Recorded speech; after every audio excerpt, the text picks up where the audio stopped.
Hey, this is Steven Platinum, your friend in wrestling with Platinum versus AEW Dark Elevation. This is episode 45. What's the general overview? Well, it's 10 matches long, so these shows are slowly creeping up longer and longer. Excuse me, it was 8 matches long. It used to be 6, but then lately they've been doing 7 or 8. This one's 8. How was the show? Last week's was better. In fact, I would say it was slightly superior to AEW Dark. What about this one? Well, I'll let you know when it's done. So our first match has Jay Lethal teaming with Sonny Kiss. Unusual way to start. Pretty fantastic. Against Jaden Vallo, making his second appearance, I believe. And Chris Steeler, who I've never seen before, so I will assume that this is his first appearance. Lethal wins with the lethal injection on Vallo, and they get the win. Now, in these foregone conclusion matches, I grade them on a 3-check scale. First check is for did the proper team win? Or the proper entity win? Yes. Did they win in definitive fashion and look good in the process? Absolutely. And how did the other guys do? Did they do a good job or get a disproportionately large amount of offense? I would say in this case, Valo and Steeler did just fine, so I'll go ahead and give it that 3rd check mark. Second match, Nyla Rose and Emi Sakura teaming up yet again against Sky Blue and Tina San Antonio. Tina San Antonio, Sky Blue, they've given a bit of a push to, Tina San Antonio making her 3rd appearance.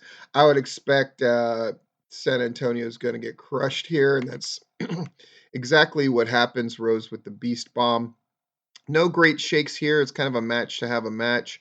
But nonetheless, I'll give it 3 check marks. We had third match. We had FTR against Pat Brinks and Miles Hawkins, 2 first-timers here, who do a pretty good job keeping up with FTR.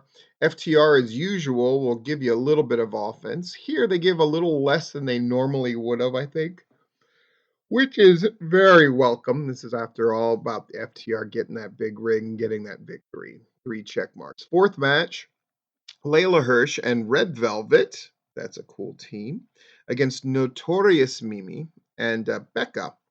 Notorious Mimi making maybe a 3rd or 4th appearance here. Becca making a 2nd appearance. Hirsch makes Mimi tap out to the cross arm breaker, and Velvet starts rolling her eyes at Mimi to return the favor at Mimi constantly rolling her eyes at them. Nice. Notorious Mimi got a little story in there. Yeah, it was a perfectly serviceable match. I'll go ahead and give it 3 check marks. Will Hobbs against Ryan Clancy. Ryan Clancy's there to get destroyed. It absolutely happens. Hobbs adding a submission hold in the form of the torture rack for the win. Interesting. 3 check marks. Interesting. QT Marshall looking to get back on the winning ways, going against Zach Clayton, making his 7th appearance. Hasn't won in any of them. This one's no different. Marshall with a rolling crucifix to pick up the victory. Interesting match. Zach Clayton gets some offense in, 3 check marks. 7th match, Andrade against Avery Good. Avery Good only making his 2nd appearance in AEW, but I liked his first one, and he does a good job here as well. La Muerte. Make sure that Good taps out. 3 check marks. 8th match, The Acclaimed against Kevin Matthews, making his 2nd appearance, and Joey Ace making his 1st. Mic drop. It's pretty predictable. I will say, in these, squash matches, the Acclaimed tend to wrestle a very similar pattern, but it's all part of the mix. I'll give this one 2 check marks. I don't think the guys in the loss looked particularly good, and there were some choppy moments in there. 9th match, Dante Martin against Action Andrade. How does Action Andrade do? Really well. Keeping up and basing nicely for Dante Martin's stuff. 3 check marks. I hope we see Action Andrade again, honestly. And then finally, we haven't had one competitive match. Have you realized that?